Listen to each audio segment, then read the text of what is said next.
This is section 2.2, excuse me, and it's on describing sets. So we're going to start off with some basic definitions here.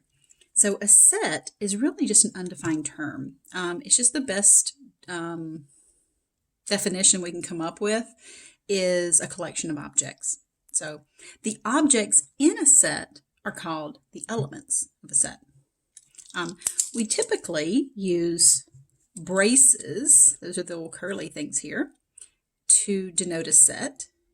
And this little symbol that kind of looks like a goofy little E, that denotes is an element of. So for instance, just to kind of use all these symbols here, if I were to say capital A is equal to, and I put these 1, 2, 3, 4 in braces, this is the mathematical way of saying A is the set of numbers 1, 2, 3, and 4. This is the notation of saying 4 is an element of set A. So math is a lot of symbols and stuff, so I just don't want you guys to get lost in some of the symbols that we're using. In order for a set to be useful, it's got to be well defined. So for instance, if I say that A is the set of whole numbers, that's well defined. We know what whole numbers are. That's consistent across the board. 0, 1, 2, 3, 4, 5, da da da. But if I said the set of tall people, that's not well defined. What does somebody consider tall? You know, my 9-year-old thinks I'm tall. I'm not. So, tall people, that's not a very well defined set.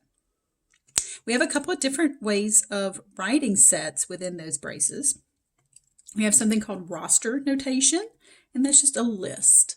You may have heard lists called rosters before. I think like in sports, you'll talk about the roster for teams and stuff. That's just a list.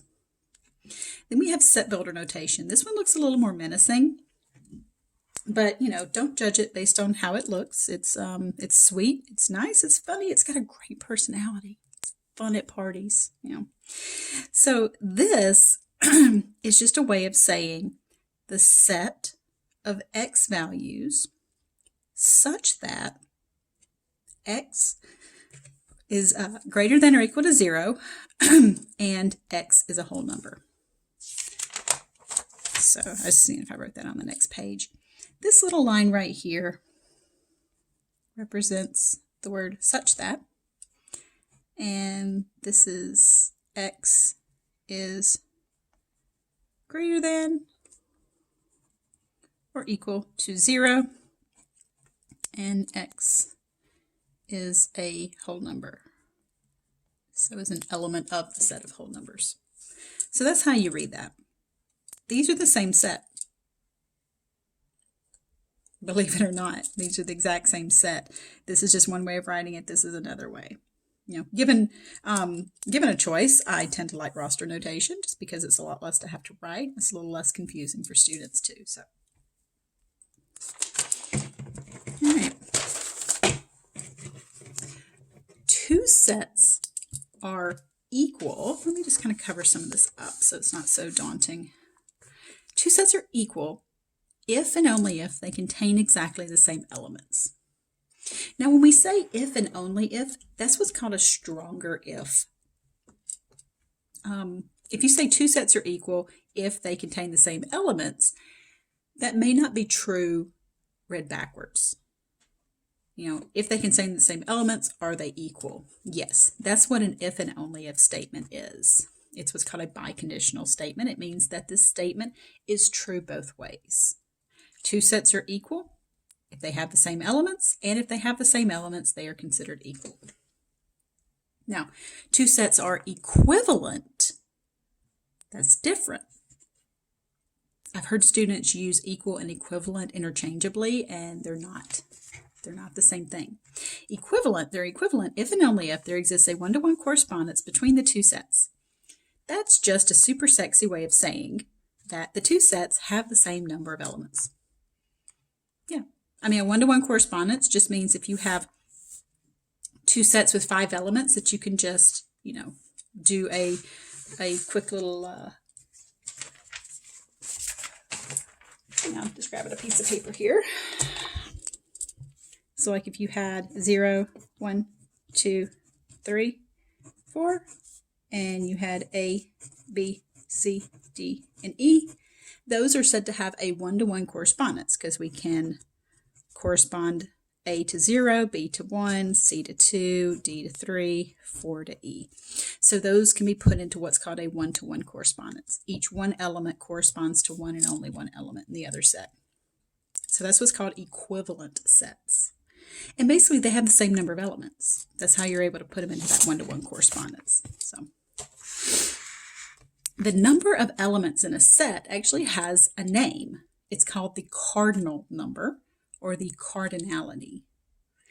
And we represent or denote the cardinality with the notation in parentheses A. That's read the number of things in set A. So, true or false? Let's talk about equal and equivalent statements here, or sets. All equal sets are equivalent. Do you think that's true or false? And all equivalent sets are equal. Do you think that one's true or false? Let me grab a different color pen here. So equal has exactly the same elements. Equivalent just has the same number. Is it possible to be both? Well, yeah, it actually is. Because what if I had another set that was, let's say I just wrote them in a different order. This and this have the same number of elements, and they have exactly the same elements. So they're both equivalent and equal. Whereas these are just equivalent.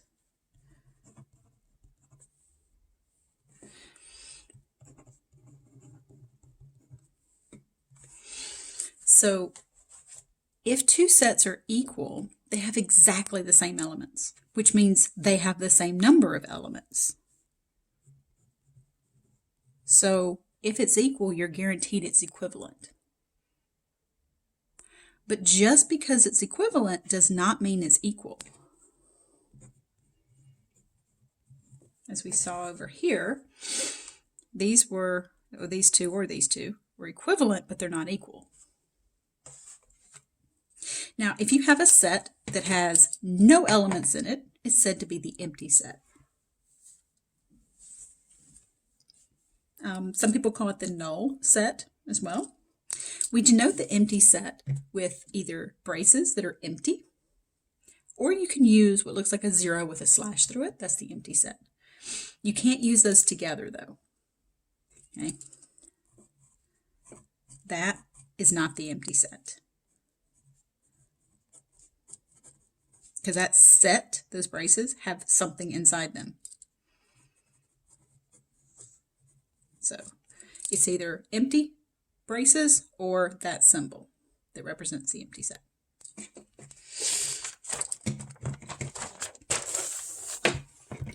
All right, so this is a good opportunity to pause the video and see if you can do example 1 here. I've given you 4 sets.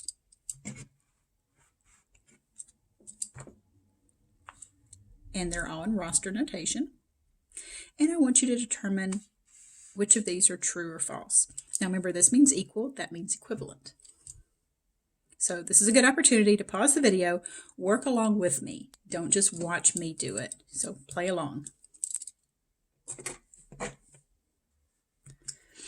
All right, so remember, equal means exactly the same elements. Equivalent means the same number of elements, the same cardinality. All right, so let's look at A and B.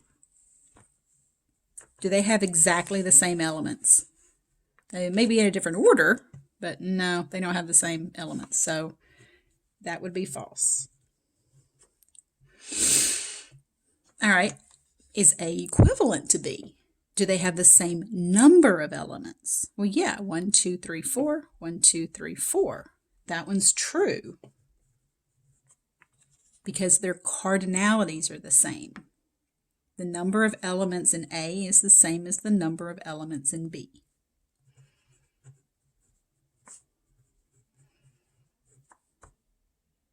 All right, let's look at A and C. Are those equal? Do those have exactly the same elements?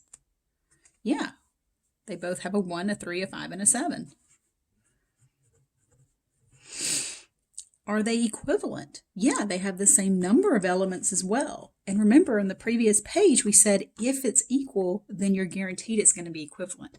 Equality is a stronger condition. So equality includes equivalence. All right, let's look at B and C. Are those equivalent? Well, 1, 2, 3, 4 elements. C also has 4 elements. So that would be true. The number of elements in B is the same as the number of elements in C. Those cardinalities are the same. Are B and C equal? No, they do not have the exact same elements. They have the same number, but not the same elements. So that statement's false.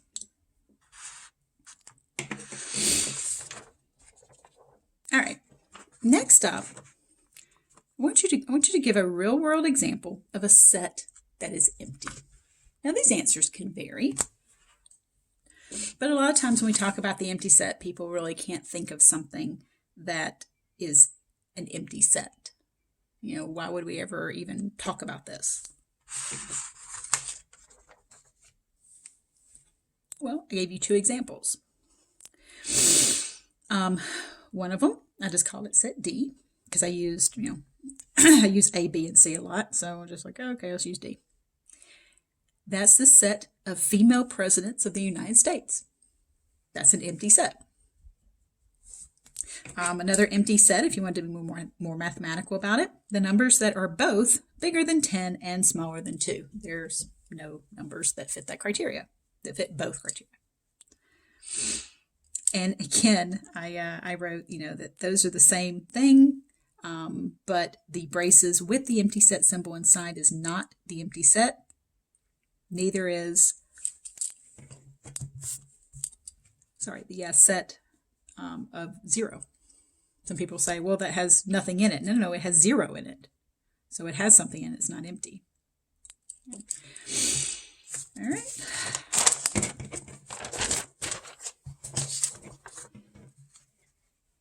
When we talk about sets, there's a lot of things that we have to address. So first, we're going to talk about the universe, or the universal set. And we denote that with a U. Now, this is important that U have a tail, has that leg to it, because if you do a U without a tail, I think it's the next section that we're going to do that's going to be a union symbol. So that actually needs to have a tail to it. So that's the set of all the elements being considered in a particular problem. So, a lot of times when we're talking about sets, we may say, okay, if we're going to be talking about the set of all baseball players in the United States, or the set of all college students at Prairie State, we may just be talking about all college students in Illinois, but we just need to identify what our universe is.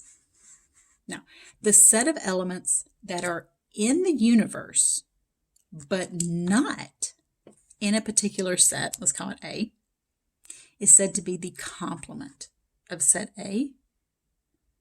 And we denote that with an A with a bar over it. Some books use an A with a little, what looks like a little apostrophe. It's called a prime symbol. So if you've seen that before in other books, some books use an A with a little C, with a little superscript C. So there's different ways of denoting complements, but this book uses the little bar. Sorry, I'm all kind of froggy today. I think it's my allergies or something. So the complement, and I didn't misspell that. That is not, that's not a compliment, with an I here, where you're like, hey, you're looking pretty nice today. No, it's not like that. This is it's a mathematical complement. And you notice I emphasize the word not because that's the key word to think with complements is not in set A. So I drew a picture for you. I don't know how effective it's going to be, but this is what's called a Venn diagram. So I represent the universe with that rectangle. Set A is this little pink shaded stuff. A complement, which is that A bar, is everything that's outside of that circle. So everything shaded in that blue outside is the A complement. We're going to use Venn diagrams more in the next section because they're pretty helpful for looking at sets. So, for example, let's say that I let the universe be the states in the United States. And I let set A be the states that start with the letter A. Like what? Alabama, Alaska, Arizona, Arkansas. I think that's the 4. Then that means A complement is the set, little curly braces there, the set of states that do not start with A. Now, something to note here, the complement of the universe is the empty set. Well, think about this. If complement is not, or kind of the opposite, your universe is everything. So what's the opposite of everything? Nothing. What's the opposite of nothing? Well, it's everything. So if you kind of think of that complement as being the opposite, then that's kind of how you can remember those. All right. Another definition here. B is a subset of A, and we write that with a B and a little C with a line under it. This is very, very reminiscent of less than or equal to, isn't it? And that's kind of where that symbol comes from, because that B is less than or equal to A. It's a subset. It's contained within that set A. So it's defined as being a subset if every element in B is also in A. Now, if A and B happen to be the same, then A is a subset of B and B is a subset of A. So if they're both subsets of each other, then we get the equality of the two sets. If B is a subset of A, remember it can be kind of a less than or equal to, but it's not equal to, then we say B is a proper subset of A. And we denote that without the or equal to looking thing. This should sound kind of familiar from fractions. You know, we talk about proper fractions and improper fractions. You know, so if that kind of rings a bell for that from that stuff. All right, let's keep going. Okay, this is a good opportunity to pause the video and see if you can do example 3.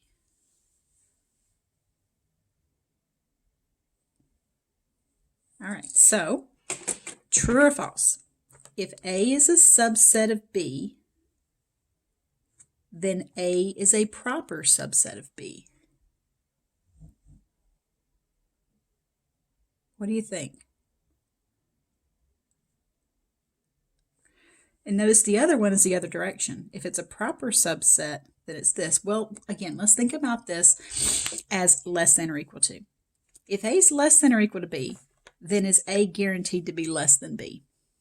No, because it could be equal to.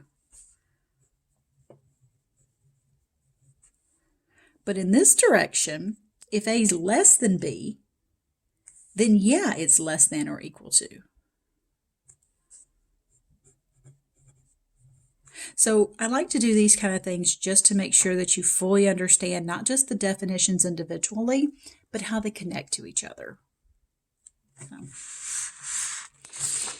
All right, example 4. So this one's a lot more computational than this one. This one was a little bit more theoretical of an example. Example 4 is a lot more computational. So pause the video and see if you can find things like the complement of A and is B a subset of A and things like that. So pause the video and see what you can do with this.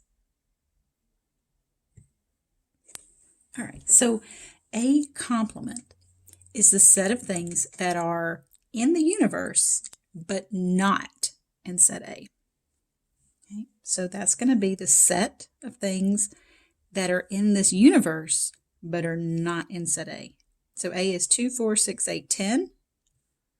That makes the complement the other numbers that are in the universe that's not in A. So that's going to be 1, 3, 5, 7, 9. Is B a subset of A? Is everything in this set contained in this set? Well, let's see. 2, yes. 3, no. Okay, I don't even have to check 5 and 7 because the subset requires that everything in here be contained in here. So no. Right? 3, 5, and 7 are not contained in A. So we say 3, 5, and 7 are not elements of A. Is A equivalent to B? Remember, equivalent means they have the same cardinality. They have the same number of elements. Well, let's see. 1, 2, 3, 4, 5. 1, 2, 3, 4. Nope. The cardinality of A is not equal to the cardinality of B. What is the cardinality of A? The number of elements in set A. Well, 1, 2, 3, 4, 5. There are 5 elements. Is 6 an element of set B? Well, look at B. Is 6 in that list? No. So all of these questions are really easy if you know the symbol. If you don't know the symbols, then this just looks like a different language. But if you understand the symbols, then you understand that this is just asking you to count the number of elements. This is just asking you, is 6 part of that list? Now I'm not asking you for B complement like I did for A complement. I'm just asking you for how many elements are in B complement.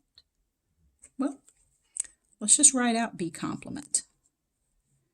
So 2, 3, 5, 7 is what's in B.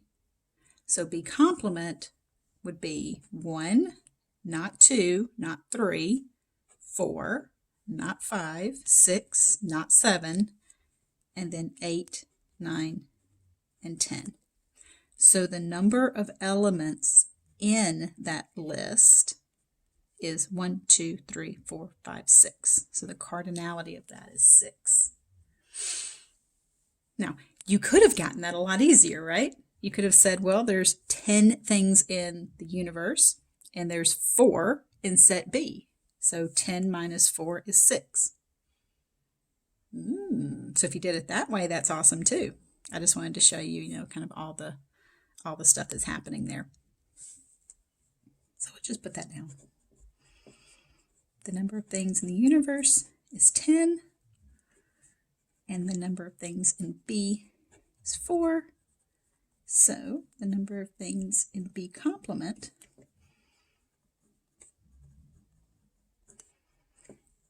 minus 4 equals 6. So I don't know if that's helpful or not, and you'll notice I'm going very notation heavy on all this because that's the point of this section, is for you to learn about sets, but also to learn about these symbols. So I know how daunting it can be sometimes to look at this and to be like, I don't know what the heck any of this is saying, but you just have to practice. And you just have to make sure that you're listening closely when I'm reading these to you. Is 6 an element of B? Because I'm saying all the words in here as well. Okay, next up is cardinality, or the cardinal number. Remember, that's just the number of elements that are in a set.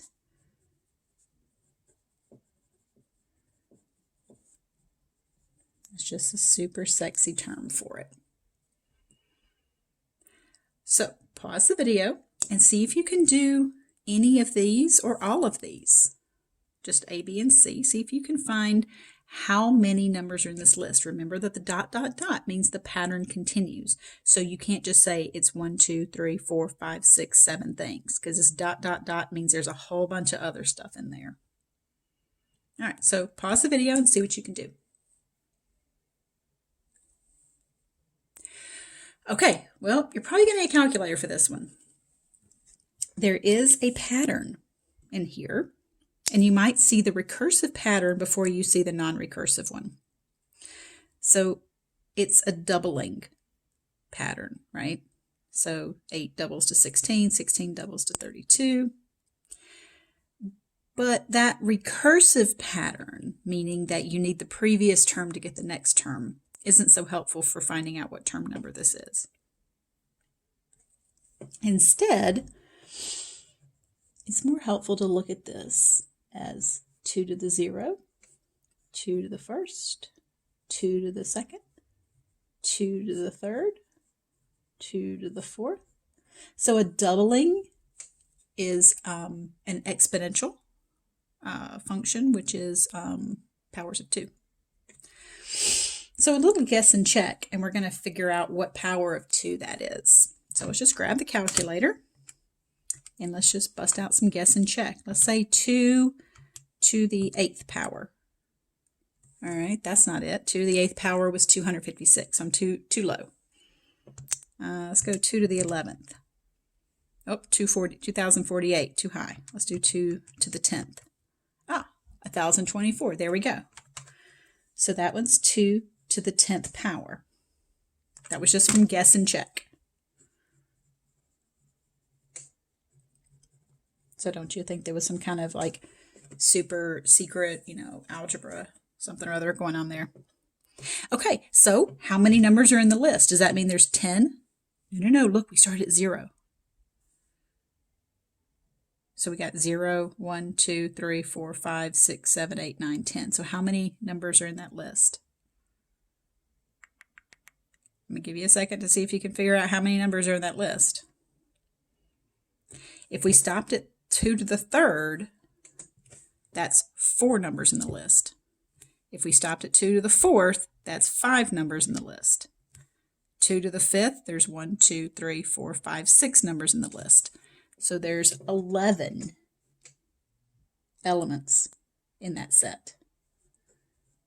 So the cardinality here is 11 because we started at 0. If we started at 1, of course 1 to 10 is 10.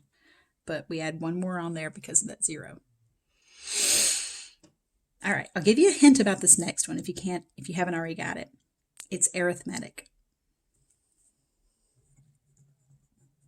It's arithmetic, and it's got a common difference of 4. So we're going to use the formula a sub n equals a sub 1 plus n minus 1 times d, and we're going to have to find n, because n is your term number. It's the location. Okay, so in what location is 106? Now, you can, just for the record, you can guess and check this one too if you wanted to. If you didn't want to solve this outright, you can do guess and check. So 106 is my a sub n. That's my last term there. A sub 1 is my first term, so that's negative 10 plus n minus 1 times the common difference. All right, so I just came over here so I can kind of solve it down this way. You can solve this as an equation, or if you just want to pick some n values and do some guess and check, you can do that too. And just plug in a number, subtract 1, multiply it by 4, add negative 10, and see if you get 106. So whichever way you want to go about it. I'm just going to go ahead and solve it as an equation. So that's going to be 106. It's negative 10 plus 4n minus 4. So that'll be negative 14 plus 4n. Add 14 to both sides, and then divide both sides by 4. And I get n equals 30. So I distributed that 4. combined those like terms of negative 10, negative 4, added 14 to both sides, and then divided both sides by 4. That means 106 is the 30th term. So the cardinality there is 30. Didn't leave myself a whole lot of space for that one. Sorry about all the cramping stuff in there. All right, lastly, this is that set builder notation.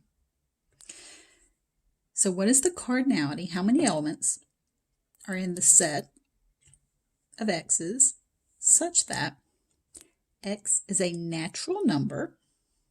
Those are 1, 2, 3, 4, 5, 6, 7, 8, da, da, da, da. What's the set of x's that are a natural number that are less than 0? So how many natural numbers are less than 0? None of them. So this would be the empty set, right?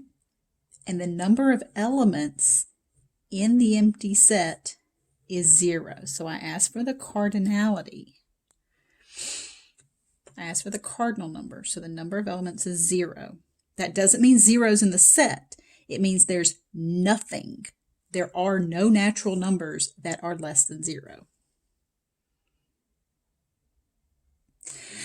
Okay, so let's talk about the subsets of a set.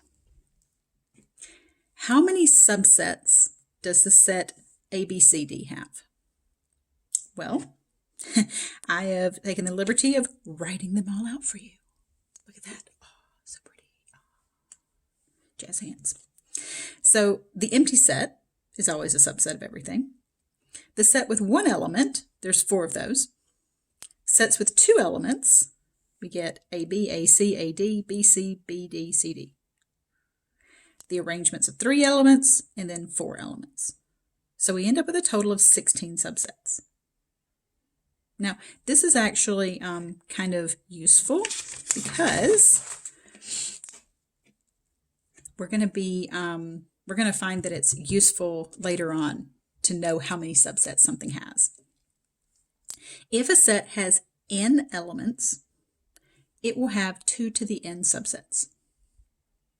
So the last set had 4 elements and had 2 to the 4th, which is 16 subsets. Well, how many subsets does the empty set have? Well, just one itself. It has 0 elements, so using that 2 to the n, we get 2 to the 0, which is one subset. So just to show you that it does work, even for the empty set there. So, okay, I know this one was kind of a long video, but thanks for bearing with me. This does conclude section 2.2.